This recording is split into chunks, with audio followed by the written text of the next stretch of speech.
Aloha! How are y'all doing? I'm going to try to make a quick one today. I just wanted to share something with you. It's something that I just discovered. Check this out. First of all, I'm going to have to fix this so that I'm not blocking it with me over here. Okay.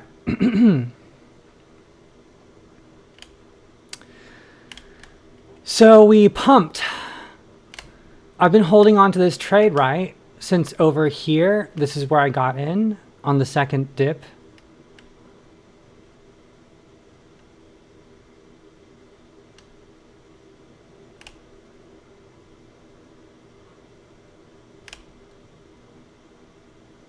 Five hours, 15 minutes. Okay, now we pumped, and I was super excited about last night, right? And I'm just noticing that we pumped from right where I said we were going to pump, right? At the end of this 24-hour period. But I'm noticing this 1, 2, 3, 4, 5 with the blue A, B, C, or with the white 1 starting back here 1, 2, 3, 4, 5 A, B, and probably C, or A, B, C. Let's take a look at this A, B, C. Oops.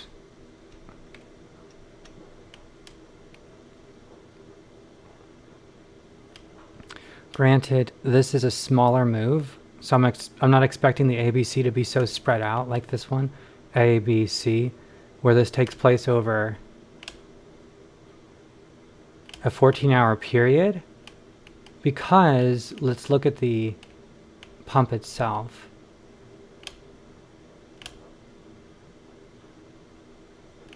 Two days, 5 hours. Okay. Now, I want to show you guys something.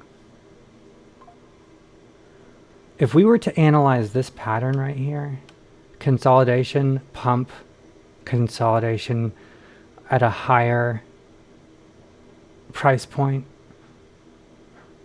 And by the way, since I'm looking at this, I went ahead and put another order in at C. Well, actually, this might be A, then B, and C. So we could still be above.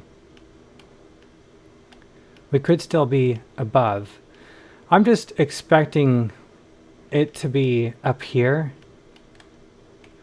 but 1, 2, 3, 4, 5, A, B, C, and then over the next few hours it tests again, and it might test it again. That's what I am anticipating. Now look at this. I could have gotten out after the pump at 5. I could have gotten out up here or up here. 1, 2, 3, 4, 5. A, B, C. I don't know if B is allowed to be above 5. Let's take a look and see if B is allowed to be above 5. B is not above 5. B is not. B is not.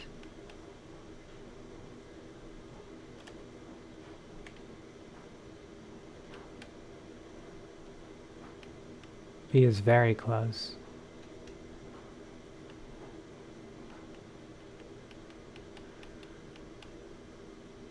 Let's ask Grok.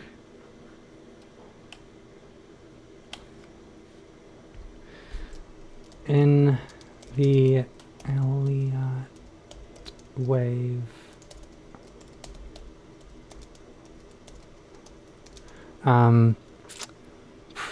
theory. We'll just call it theory. There are price actions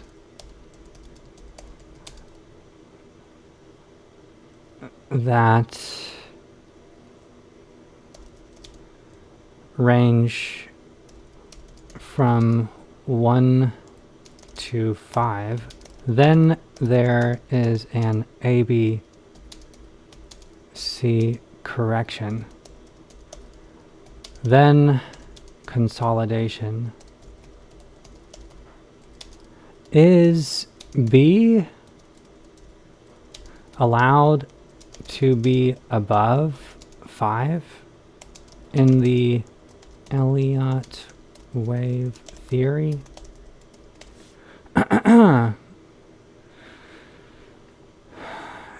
Can in certain cases exceed the high of 5, but this depends on the specific type of correction being analyzed. Standard ABC correction, zigzag or flat in a typical or flat, zigzag or flat. In a typical corrective pattern like a zigzag or flat, the B wave does not typically exceed the high of 5. In a zigzag, the B wave is a counter trend that usually retraces a portion, often 38 to 61% of the A wave, but stays below the 5 high. In a flat correction, the B wave can approach or slightly exceed the wave 5 high. In some variations, like an irregular flat, but it's not common for it to significantly surpass it. Irregular expanded flat and an irregular expanded flat or expanded flat, the B wave can exceed the high of wave 5. This is a specific corrective pattern where the B wave makes a new high beyond the end of 5, creating a false breakout before the C wave moves downward. This is one of the expectations where a B wave going above wave 5 is allowed and recognized in Elliott wave theory. Guidelines, not rules. Elliott wave theory operates on guidelines rather than strict rules. So while B wave exceeding wave 5 is possible in certain patterns like irregular flats, it's less common in standard corrective structures. Context matters. Analysts look at the overall wave structure, Fibonacci relationships, and market context to determine if the B wave's behavior fits the pattern. Consolidation context. After an ABC correction, consolidation often follows, for example, triangles, sideways ranges. A B wave exceeding wave 5 could occur in complex corrective patterns like a double zigzag or combination, but it's critical to confirm the structure with other technical factors like volume, momentum, and Fibonacci levels. In summary, yes, a B wave can go above wave 5 in specific cases like an irregular flat, but it's not typical in most standard corrective patterns. Always consider the broader wave context to confirm the labeling. If you're analyzing a specific market or chart, I can help refine the interpretation if you provide more details. Okay, now let's look at this. Standard ABC, the B wave is a counter trend move that usually retraces a portion, often 38 to 61% of the A wave, but stays below wave 5. 38 to 61%.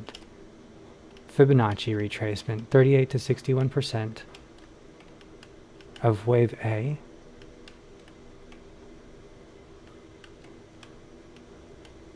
38 to 61%.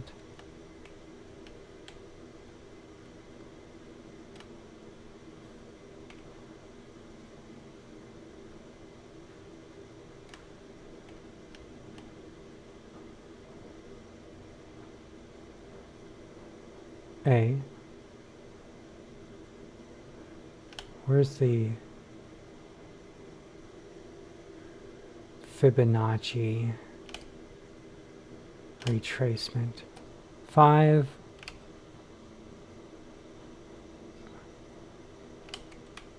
Let's try that again.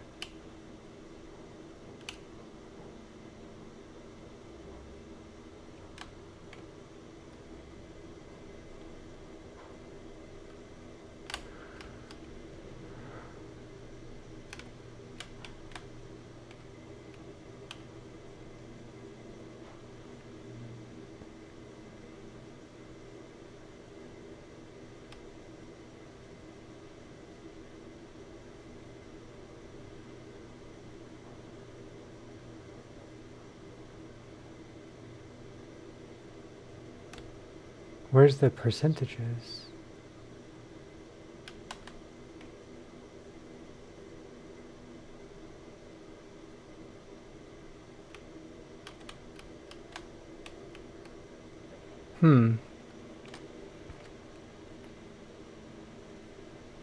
This is 38. This is 61. Okay.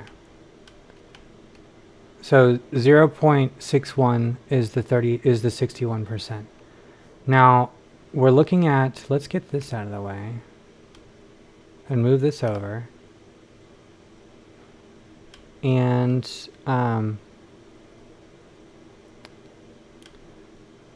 let's ask, what is the target usually for the C wave on Elliott?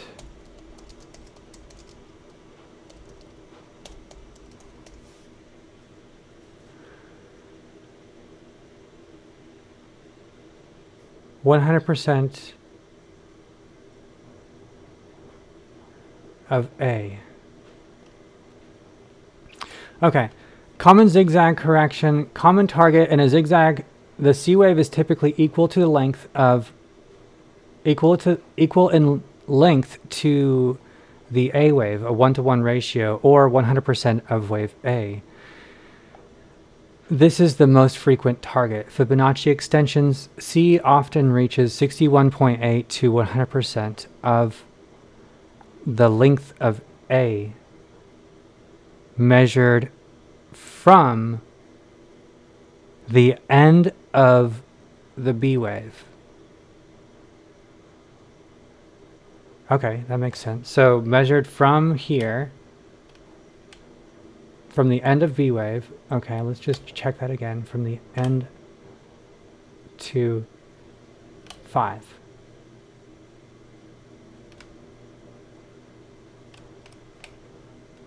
So we're looking for 61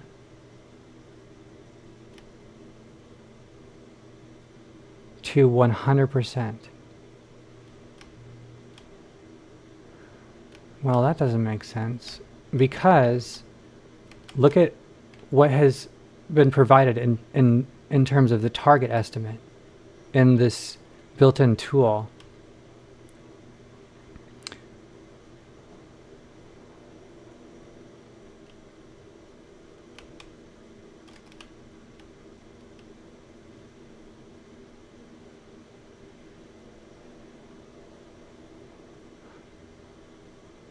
Maybe measured from the end of B of the B wave.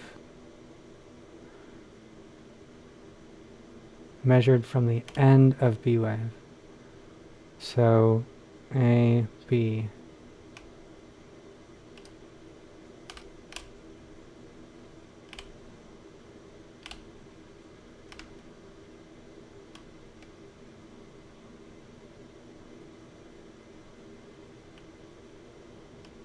This is 100%.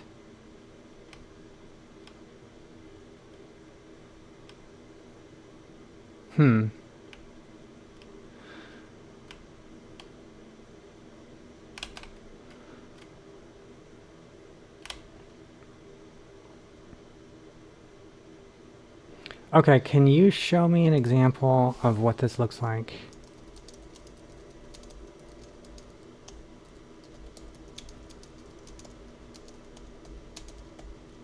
On a chart, on an imaginary.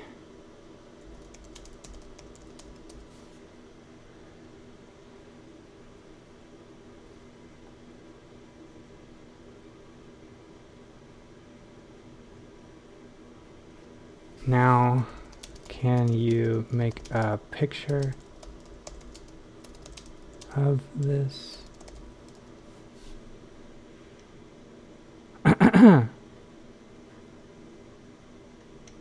Oh, there it goes.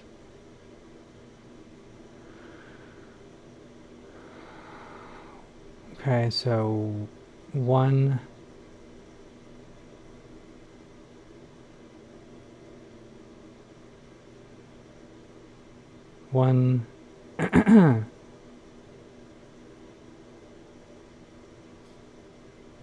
Three.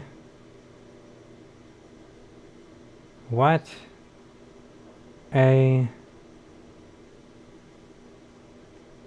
Yikes. Okay, that does not look clear to me. Well, anyways, you guys, I don't want to make this too long, and it's already long. The thing that I wanted to mention to you guys is that I'm noticing that there are Elliott wave, there's Elliott waves all throughout here.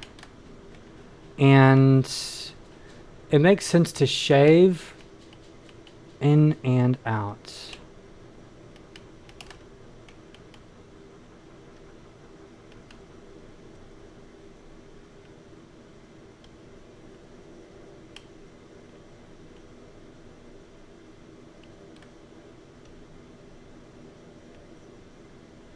So there's one here.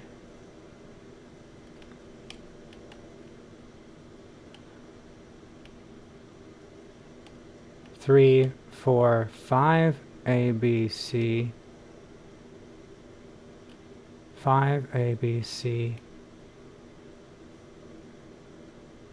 I don't know about this one.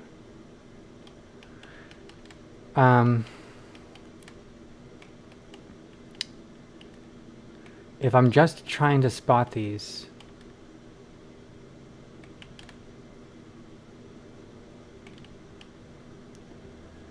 I think that the 15-minute is a better one to use, but I'm just noticing that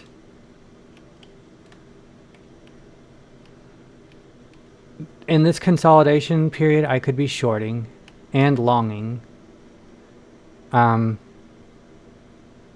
because I'm expecting it just to bounce around this area. Now in this is another Elliott wave that took place. So 1, 2, 3, 4, 5, and then A, B, C, A, B, C,